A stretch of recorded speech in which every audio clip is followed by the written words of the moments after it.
Bonjour à tous et bienvenue dans Smart Patrimoine. Smart Patrimoine, l'émission qui vous accompagne dans la gestion de vos finances personnelles, mais l'émission qui décrypte également avec vous les enjeux et les actualités du secteur de la gestion de patrimoine. Une émission que vous pouvez retrouver tous les jours sur Bismart, sur bismart.fr, sur les réseaux sociaux de Bismart. Et bien sûr, vous pouvez nous écouter en podcast sur toutes les plateformes de podcast. Au sommaire de cette édition, nous commencerons tout d'abord avec Investir responsable, le rendez-vous dédié à l'investissement durable aux responsables de Smart Patrimoine. Et en l'occurrence, nous nous demanderons comment le secteur assurantiel peut-il se préparer à intégrer le risque climatique. Et pour cela, nous aurons le plaisir de recevoir dans quelques instants Pascal Chaplon, le président d'AGA, donc la Fédération des agents généraux d'assurance. Ce sera la première partie de l'émission. Nous enchaînerons ensuite avec Enjeux patrimoine, où nous tenterons de comprendre comment faire le choix entre différentes stratégies ou différentes classes d'actifs, si tant est qu'il faut faire un choix, nous le verrons dans un instant. Monétaire vs obligataire, ce sera le sujet donc en deuxième partie d'émission. Nous aurons le plaisir de recevoir pour cela Jonathan Lévy, cofondateur et président de bienprévoir.fr, mais aussi Étienne Gorgeon, gérant obligataire chez Sanso IS. Et puis enfin, dans la troisième partie de l'émission, dans l'œil du CGP, nous retrouverons Séverine Flotte de Pouzeul, fondatrice de la financière de l'Aubrac, pour essayer de comprendre ensemble comment investissent les Français. On se retrouve tout de suite sur le plateau de Smart Patrimoine. Comment le secteur assurantiel doit-il se préparer, doit-il intégrer le risque climatique? C'est un sujet que nous allons voir avec Pascal Chaplon. Bonjour Pascal Chaplon. Bonjour. Bienvenue sur le plateau de Smart Patrimoine. Vous êtes le président d'AGA, Fédération des agents généraux d'assurance. Et si on traite ce sujet aujourd'hui, c'est parce que vous vous êtes posé la question à la Fédération des agents généraux d'assurance lors de votre dernière convention climat, donc qui s'est tenue fin mars 2024, il y a un peu plus d'un mois et demi, 2 mois. C'est ça. Le sujet inquiète, le sujet questionne aujourd'hui l'intégration, l'impact finalement du risque climatique sur le secteur assurantiel? Ah oui, le sujet inquiète. Le sujet questionne. Ouais. À l'heure actuelle, on voit bien que l'empilage des événements climatiques anormaux devient complètement fou. Et on a une préoccupation majeure au sein de la fédération, c'est de se dire comment peut-on maintenir une offre assurantielle pour l'ensemble de nos concitoyens à l'échelle du territoire français et des territoires d'outre-mer, bien évidemment. Quand on a dit ça, il convient de se poser un certain nombre de questions.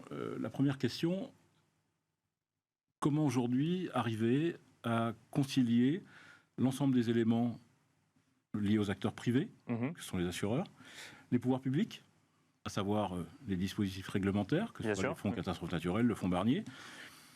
Tout ceci étant sur un équilibre financier précaire, parce qu'aujourd'hui, on voit bien que le coût des événements climatiques ne fait que grandir. Les événements 2003 nous ont emporté sur un montant de sinistre de l'ordre de 4 à 5 milliards. À l'heure actuelle, on sait que le fonds catastrophe naturelle est doté d'environ 3,5 milliards. Il est important de pouvoir pérenniser ce fonds pour pouvoir assurer la couverture des risques tels qu'ils existent aujourd'hui et qui se développent de façon exponentielle sans aucune maîtrise. Quelles sont les pistes qui ont été évoquées, que vous gardez en tête à l'heure actuelle? Parce qu'effectivement, si le coût des catastrophes naturelles augmente, est-ce que ça veut dire que la solution, c'est d'augmenter peut-être les redevances, ou vous réfléchissez à peut-être une manière d'aborder les choses un peu différemment? Alors, je crois que la réflexion de dire il faut augmenter les cotisations pour qu'on puisse couvrir, ça ne marchera pas. Bien sûr. Ça ne marchera pas parce qu'on est dans une proportion qui n'est pas tenable pour nos clients. Par contre, ce qui est important, c'est de bien analyser aujourd'hui le périmètre qui est couvert par le fonds catastrophe naturelle, le périmètre couvert par les assureurs, et puis c'est un ménage à trois, c'est-à-dire que le client, l'assureur privé, les pouvoirs publics. C'est-à-dire qu'il faut qu'on arrive à faire fonctionner cette équation de façon à ce que chacun puisse prendre sa part. Bien sûr. Ça veut dire quoi? Ça veut dire que un certain nombre de mesures sont nécessaires. Vous savez que l'État a commandé un rapport auprès d'un éminent sachant qui est Thierry Langrenay, qui a rendu un rapport sur l'assurabilité des risques à Christophe Béchu et à Bruno Le Maire. Dans ce rapport, il y a plusieurs sujets. Il y a déjà la partie assurabilité, c'est-à-dire que est-ce qu'il faut mettre en place une cartographie nationale des risques pour connaître les communes à risque et quels sont les risques sur telle ou telle commune. Ça permettra aux assureurs de dimensionner leurs tarifs. Derrière, des fonds dédiés à la prévention. parce qu'aujourd'hui, il va falloir se poser la question de la prévention des risques qui sont à construire ou qui sont construits. Bien sûr. Et puis, après, comment j'indemnise mon client, de quelle manière, avec quelle méthode de réparation. Tout ceci, bien sûr, il va falloir réfléchir au financement de ces opérations. Et la partie finance verte est effectivement très importante dans ce projet, parce que la finance verte permettra la transition écologique, la décarbonation, mais également de financer quelques opérations de prévention pour des privés, puisqu'aujourd'hui la prévention individuelle ne fait pas partie du spectre des événements finançables. On est dans le financement collectif à travers le fonds Barnier. Bien sûr. Le financement individuel, la prévention n'existe pas. Quand on assure les catastrophes naturelles, on assure quelque part l'incertitude. L'incertitude grandit sur le sujet à l'heure actuelle. Comment est-ce qu'on se positionne sur le sujet? Comment est-ce qu'on essaye de créer un cadre dans un contexte aussi incertain qu'aujourd'hui? C'est compliqué parce qu'aujourd'hui, un tarif d'assurance, il est fait à partir d'analyses actuarielles des années écoulées. Quand vous regardez des crues centenales, vous avez capacité à faire une projection tarifaire. Quand vous avez au cours des 5 dernières années déjà 30 ans d'événements climatiques empilés, c'est très compliqué de faire un tarif. Bien sûr. Par contre, ce qu'il faut voir, c'est que on doit aujourd'hui se projeter sur le modèle assurantiel de façon à ce que l'ensemble des acteurs sur le territoire français soient présents, parce que la seule solution sera la mutualisation des risques. Aujourd'hui, si on ne mutualise pas des risques, ça ne fonctionnera pas. D'accord. Après, sur l'événement accidentel, on est confronté à un événement très simple qui s'appelle l'érosion du trait de côte. En clair, l'océan qui grignote la côte pour rentrer dans les terres. Là, ce n'est plus un événement accidentel, puisqu'on sait que ça arrivera. Bien sûr. On ne sait pas quand, mais on sait que ça arrivera. Donc le risque aléatoire ou incertain, il n'existe plus. Donc là, on se retrouve à un événement qui n'est pas assurable aujourd'hui. Donc il va bien falloir trouver une solution pour que lorsque des gens vont se retrouver en période d'expropriation, parce que le littoral aurait été grignoté, comment j'indemnise ces gens qui n'auront plus d'habitation? C'était justement une de mes questions. Est-ce qu'on va se retrouver face à autant d'incertitudes à des zones qui ne pourront plus être assurables? Eh bien justement, les travaux qu'on conduit aujourd'hui, c'est pour éviter ces zones non assurables. Et on ne peut pas se permettre aujourd'hui de laisser des parties du territoire français sans assurance. Ça veut dire qu'il faut faire de la prévention sur les risques à construire. Ça veut dire qu'il faut faire de la prévention sur les risques existants. Ça veut dire aujourd'hui qu'il faut aller chercher peut-être des contrats d'assurance avec une évolution de garantie, tout bêtement. Peut-être repenser notre modèle d'assurance habitation ou dommage, parce qu'on peut aussi être face à une entreprise qui va se retrouver en bord de mer et qui aura les mêmes difficultés qu'un particulier pour s'assurer. Et puis, se poser la question des réparations. C'est-à-dire qu'aujourd'hui, les réparations doivent aussi être avec un bilan énergétique.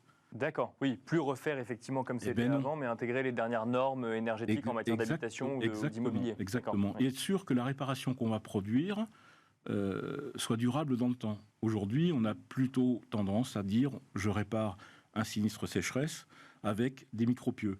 Les micropieux, ça peut être la solution, mais ce n'est pas forcément la solution. Donc il faut avoir en tête d'autres modèles de réparation que l'on pourrait proposer à nos clients. Double question pour finir. La profession en France peut-elle répondre seule à cette évolution, ou a-t-elle besoin de travailler avec la profession d'autres pays, ou a-t-elle besoin du politique? Alors, il y a deux questions effectivement.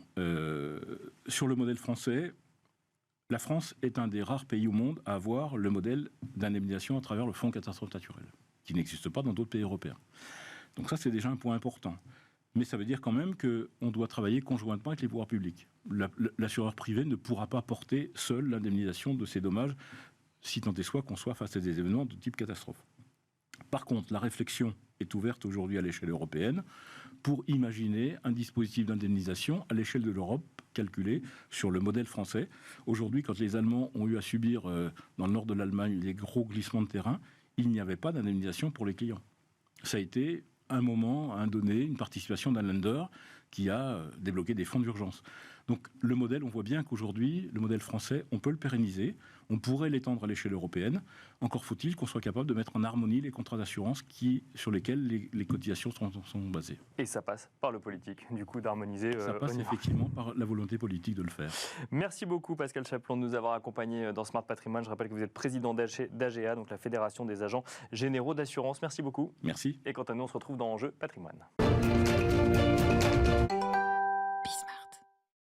Et nous enchaînons à présent avec Enjeu Patrimoine. Nous allons tenter de faire le tri entre différentes classes d'actifs lorsque l'on est épargnant et qu'on réfléchit à la gestion de son patrimoine. 2 classes d'actifs à l'ordre du jour. Le monétaire vs l'obligataire. Y a-t-il match, y a-t-il pas match? Nous allons le voir dans un instant avec 2 experts. Nous avons le plaisir d'accueillir sur le plateau de Smart Patrimoine Jonathan Lévy tout d'abord. Bonjour Jonathan Lévy. Bonjour Nicolas. Bienvenue sur le plateau Smart Patrimoine, cofondateur et président de bienprévoir.fr. Et nous avons le plaisir d'accueillir également Étienne Gorgeon. Bonjour Étienne Gorgeon. Bonjour Nicolas. Gérant obligataire chez Sanso IS. Je suis tenté de vous poser la question en premier, Étienne Gorgeon, puisque vous êtes gérant obligataire. Y a-t-il un match entre le monétaire et l'obligataire? Est-ce que vous allez militer pour l'obligataire dans cette émission ou au contraire, effectivement, parce qu'on parle quand même de l'année 2024 comme l'année des placements obligataires, enfin en tout cas un certain nombre de professionnels de l'investissement le mentionnent dans la presse ou autre. Est-ce que c'est la grande année des investissements obligataires, Étienne Gorgeon? Alors, pour moi, c'est plutôt un choix d'investissement. Le monétaire, c'est vous allez toucher un rendement qui en ce moment est plutôt un bon rendement puisqu'il est autour de 4. Et c'est ce que les fonds monétaires délivrent en ce moment. Donc ça, c'est très bien. Simplement, si vous... Et ça, c'est un rendement qui peut évoluer en fonction de ce que la Banque centrale va faire. Donc on sait que la Banque centrale veut baisser ses taux et donc on peut imaginer que ce cadre va devenir 3,75, peut-être 3,5 et pourquoi pas 3 d'ici à la fin de l'année, comme les marchés, certains investisseurs l'anticipent. En tout cas, 3, 3,25. Donc vous avez un rendement qui est aujourd'hui plutôt sympathique, mais il peut baisser parce que la Banque centrale européenne estime que c'est le moment de baisser les taux en zone euro. L'obligataire, c'est un tout petit peu différent parce que vous allez pouvoir sécuriser un rendement. Bien sûr. Oui. Et le fait que vous sécurisiez ce rendement, en fait, va faire que le prix de votre obligation va évoluer. Et donc, si ce que vous recherchez, c'est sécuriser le rendement, alors là, il faut regarder les choses en relatif et en absolu. En absolu, ça reste sympathique. C'est-à-dire que vous pouvez sécuriser du 4,5, 5, sans prendre des... Enfin, à partir de 5, ça commence à devenir un petit peu risqué, mais vous pouvez, entre 4,5 et 5, faire des choses relativement sympathiques. Parce qu'on investit aujourd'hui à un instant T, à un rendement donné, et qu'ensuite, si on investit par exemple sur un fonds obligataire à échéance, on a l'assurance de garder ce rendement sur toute la durée du fonds, par exemple. Exactement. Alors, si l'AMF était derrière moi, elle vous dirait brut de frais et brut des dépôts éventuels que le fonds pourrait avoir. Mais oui, c'est un peu l'idée. Donc ça, c'est assez intéressant. En absolu, pouvoir sécuriser du 4,5-5 dans un environnement où les taux sont probablement orientés à la baisse, ça a de la valeur. Après, il faut regarder en relatif. C'est-à-dire que quand on achète des obligations, on peut acheter des emprunts d'État. Qui sont censés être non risqués. C'est pas très intéressant en ce moment. C'est-à-dire que si on regarde à 2 ans, vous avez du 4% sur du monétaire, donc le monétaire c'est du très court, et à 2 ans vous allez avoir du 3, ce qui est pas dingue parce que la courbe des taux en Europe, elle est très inversée. Et donc, je dis, en absolu, c'est intéressant. Relatif, il faut faire attention. Et nous, ce qu'on préconise, c'est d'aller sur des obligations privées. D'accord, oui, bien sûr. De qualité qu'on qualifie relativement robuste. C'est ce qu'on appelle le crossover. C'est vous êtes entre des sociétés d'investissement et high yield, mais plutôt la frange la plus résiliente du high yield sont des sociétés comme Tereos, comme Accor, enfin des sociétés, vous voyez, qui sont dans cette zone-là et qui arrivent, en les mixant toutes les unes avec les autres, des bancaires également, vous arrivez à sortir du 5, 5,5. Alors, 2 ans. On ira peut-être dans le détail dans un instant un petit peu des différents investissements obligataires. Même question, Jonathan Lévy, monétaire vs obligataire. Il y a match aujourd'hui ou parce que je rappelle donc effectivement, je voyais votre réaction quand je disais que c'était peut-être l'année de l'investissement obligataire 2024. En tout cas, c'est ce qu'on peut lire dans la presse. Et à côté, le monétaire, on a l'impression qu'on va de primes en bonus ou en tout cas de primes à l'entrée lorsqu'on veut aller sur de l'investissement monétaire ou du fonds euro. Et on a l'impression que c'est le moment aussi où un certain nombre de gestionnaires de fonds euro nous disent venez, ce sera toujours plus avantageux aujourd'hui que dans 6 mois quelque part. Alors effectivement, entre le monétaire et l'obligataire, je ne parle pas des fonds euros, on peut en revenir dessus juste après. Pour moi, il n'y a pas match parce que ça dépend du client. Moi, je suis pasteur de gestion, je suis conseiller en gestion de patrimoine, donc je regarde d'abord l'intérêt du client et les besoins du client. Est-ce que le client a la capacité d'investir sur le long terme? Si ce n'est pas le cas, il n'y a pas match. Il n'ira que sur du monétaire, il n'ira pas sur de l'obligataire. D'accord. Même s'il va sur une stratégie à 2, 3, 4 ans, il faut qu'il ait la capacité à conserver ces positions-là pendant l'horizon de placement recommandé. Donc ça, c'est évidemment, dans notre métier, c'est le préalable. Donc le premier critère, c'est court terme, long terme, quelque part, pour arbitrer entre monétaire ou obligataire. L'horizon de placement du client. Ça, c'est la base avant de commencer à faire la moindre recommandation à un client. Bien sûr. Pour un client beaucoup de clients ont besoin de leur argent sur 12, 18 mois. Et l'obligataire est souvent trop long. Les fonds échanges dont on parle sont souvent déjà trop longs par rapport à ce critère d'horizon de placement des clients. Si un client a un horizon de placement un peu plus long terme, 5 ans, effectivement, est-ce qu'il vaut mieux lui proposer du monétaire qui va porter pendant 5 ans ou de l'obligataire, un fonds à échéance 5 ans ou une autre solution obligataire sur 5 ans le risque n'est pas le même. Donc là encore, on en revient déjà aux besoins du client, à son profil investisseur que le CGP doit évaluer. Bien sûr, en fonction de ça, sa capacité à accepter des risques et le gain, le potentiel de rendement qu'il recherche. Et là, éventuellement, on va pouvoir lui proposer de l'obligataire. Alors, quand vous dites, tout le monde dit que 2024 est l'année de l'obligation, vous savez, quand tout le monde parle d'un sujet sur les marchés, je me dis que parfois, il faut regarder ailleurs. Bien sûr. Oui. Et peut-être qu'on est déjà à un tournant sur l'obligataire et qu'il faut être précautionneux. Et donc diversifier en fait les solutions qu'on nous propose. Il y a différents fonds obligataires qui ont du sens. Il y a des stratégies obligataires qui ont du sens quand même aujourd'hui. Je ne l'écarte pas complètement, mais je dis juste qu'il faut diversifier et même les différents types de fonds. Je parlais de fonds à échéance ou d'autres fonds obligataires. Il faut diversifier toutes les solutions possibles qu'on a à notre disposition. Là, on touche une vraie question et je vous posais la même à tous les deux. On va continuer avec vous, Jonathan Lévy. Effectivement, quand je parle de ce qu'on peut lire dans la presse sur cette année 2024 qui serait l'année obligataire. Je fais évidemment référence à ces hausses de taux qu'on a vues donc, auprès de la BCE ou auprès de la Fed qui ont eu un impact sur le marché obligataire et qui ont permis à certains produits structurés avec une base obligataire de récupérer du rendement, à certains investissements obligataires d'offrir des rendements plus conséquents. Et on arrive là à un moment où la question c'est quand est-ce que ces banques centrales vont baisser leurs taux? Est-ce que du coup ça change le timing pour l'obligataire? Est-ce qu'on est dans la dernière ligne droite? Est-ce qu'il faut commencer à regarder ailleurs? Est-ce que ça va changer les choses pour le reste de l'année? Comment est-ce qu'on regarde ça quand on est gestionnaire de patrimoine? Au-delà, évidemment, des demandes des clients. En fait, les anticipations sont déjà dans les prix. Vous disiez que les taux à 2 ans sont plus bas que les taux au jour le jour, que les taux à 1 mois, 3 mois. C'est parce que, justement, les investisseurs anticipent des baisses des taux de la BCE. Donc, lorsque les baisses de taux vont intervenir, ça n'aura pas forcément d'impact sur la courbe des taux si les baisses des taux interviennent comme les anticipations l'avaient prévu. Si la BCE va plus vite, plus fort, parce que finalement, l'inflation... on a des bonnes nouvelles et qu'elles baissent plus, alors les baisses de taux seront plus rapides. Et là, il y a éventuellement un gain pour l'investisseur à moyen long terme. Donc tout dépend comment vous vous positionnez par rapport à ça. Si vous pensez que, ce qui est plutôt mon cas, qu'il y aurait possiblement des bonnes nouvelles sur l'inflation dans la zone euro dans les mois à venir, peut-être qu'il y a un intérêt à aller sur du moyen terme pour aller capter en fait des baisses de taux qui seraient un peu plus rapides que ce qu'on prévoit aujourd'hui.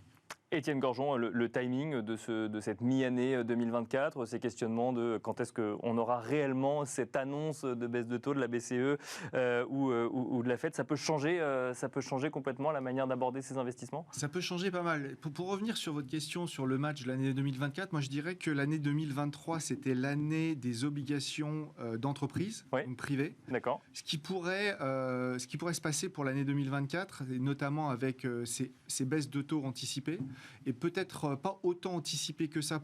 Enfin, peut-être qu'on pourrait avoir une surprise d'en avoir plus, c'est plutôt ça que je voulais dire.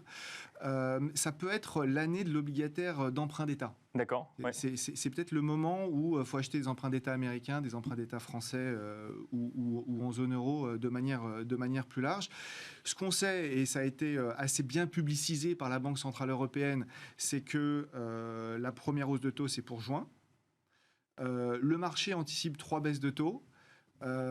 Moi, j'ai un petit biais qui rejoint celui de Jonathan. Je ne serais pas surpris qu'il y ait un peu plus de baisse de taux que ce que la Banque centrale nous annonce maintenant, parce que la Banque centrale a un mode de fonctionnement qui est un peu particulier. Il y a du monde à convaincre, il y a des équilibres.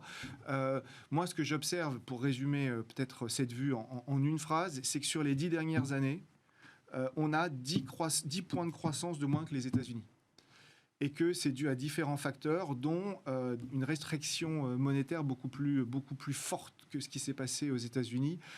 Et donc, il est temps qu'on relâche un peu la pression en zone euro et qu'on reparte vers un chemin d'un peu plus de croissance.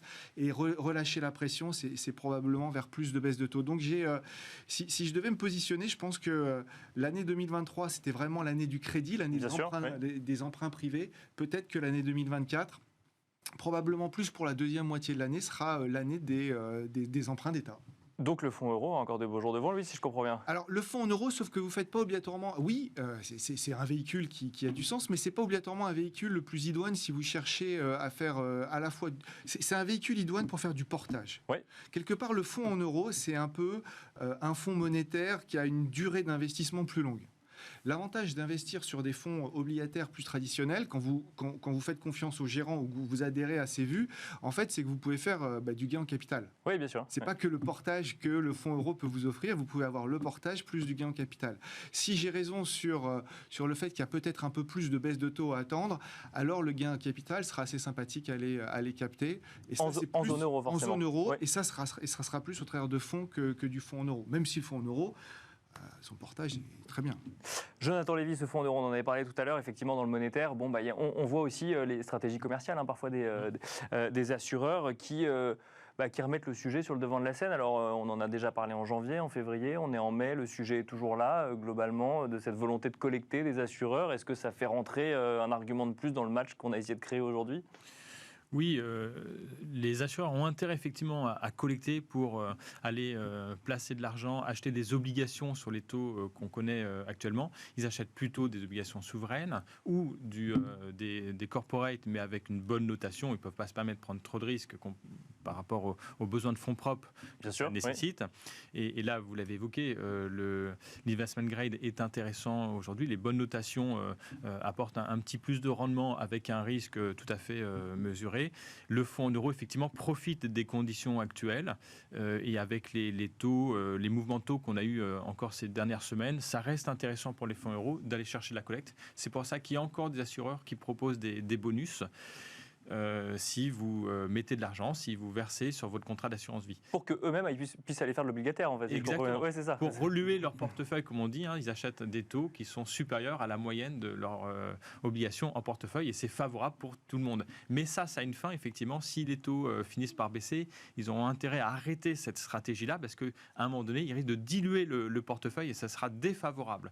Donc il faudra qu'ils arrêtent au bon moment. Ils vont abîmer leurs fonds propres. Ils vont abîmer leurs fonds propres. Merci beaucoup, messieurs, d'avoir répondu à toutes ces questions. Donc, si je comprends bien, il y a match, mais il n'y a pas tant match que ça. Ça dépend un petit peu des stratégies. Merci et des convictions, surtout. Merci, Jonathan Lévy, cofondateur et président de bienprévoir.fr. Merci, Étienne Gorgeon, gérant obligataire chez Senso IS. Et quant à nous, on se retrouve tout de suite dans l'œil du CGP. Et nous finissons cette émission avec l'œil du CGP. Nous avons le plaisir d'accueillir en plateau Séverine Flotte de Pouzols. Bonjour Séverine Flotte de Pouzols. Bonjour Nicolas. Bienvenue sur le plateau de Smart Patrimoine. Vous êtes fondatrice de la financière de l'Aubrac et nous allons tenter de comprendre avec vous comment les Français investissent. En effet, vaste sujet. Alors, peut-être petite précision en préambule. Déjà, il y a épargner et investir. Bien sûr. Donc, effectivement, aujourd'hui, depuis toujours, les Français sont plutôt fourmis que cigales. Je le rappelle, nous avons un taux d'épargne en France qui est de 15%, ce qui est beaucoup par rapport à nos voisins. Bien sûr. Qui est même monté à 25% durant la période Covid. Donc, on sent bien que les Français ont besoin et se sentent confortables de mettre de côté. Bien sûr, oui. Après ça, épargner n'est pas générateur de rendement. Oui, c'est ça. On peut épargner sur un compte courant. Voilà. Alors là, effectivement, on perd de l'argent tous les jours, inflation faisant, érosion monétaire. Donc actuellement, même si l'inflation a bien baissé, on perd quand même 3% de façon annuelle. Donc il est important d'investir.